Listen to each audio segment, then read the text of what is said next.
अस्सलाम वालेकुम, कैसे हैं आप। आज मैं आपके साथ घर में थिक दही कैसा बनता है ये रेसिपी शेयर कर रही हूँ। आपने मेरी वीडियो एंड तक ज़रूर देखनी है और जो मैं आपको टिप्स और ट्रिक बताऊंगी आपने उसको फॉलो ज़रूर करना है। हम जो बाज़ार से दही लेते हैं वो अक्सर खट्टी निकल आती है और पतली भी होती है, इसलिए आप घर में दही ज़रूर जमाएं और ये बहुत फ़ायदेमंद होती है। यहाँ दूध मैंने लिया है 1 किलो। अब मैं इसको बॉईल करूँगी। बॉईल करने के बाद मैं दूध को फेंटूंगी।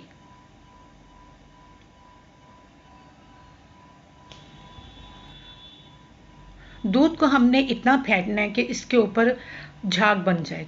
तकरीबन 5 मिनट मैंने इस दूध को फेंटा था और इसके ऊपर बहुत अच्छी झाग बन गई थी।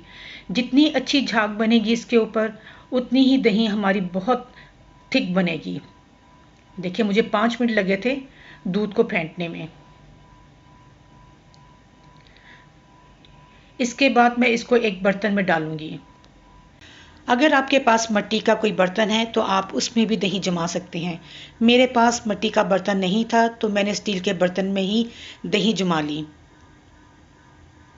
अब इसके अंदर हम दही ऐड करेंगे। दही मैंने 1 चम्मच लिया है और इसको एक साइड से मैंने दही अंदर डाल दिया। दही को हम अच्छी तरह मिक्स नहीं करेंगे क्योंकि जो झाग है वो सारी हमारी ख़त्म हो जाएगी।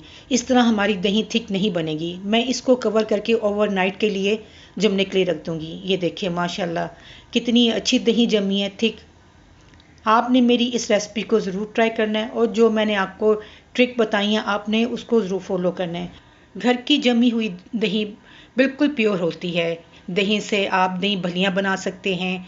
इसके साथ आप रायता बना सकते हैं। बहुत सी चीज़ें बनती हैं दही के साथ।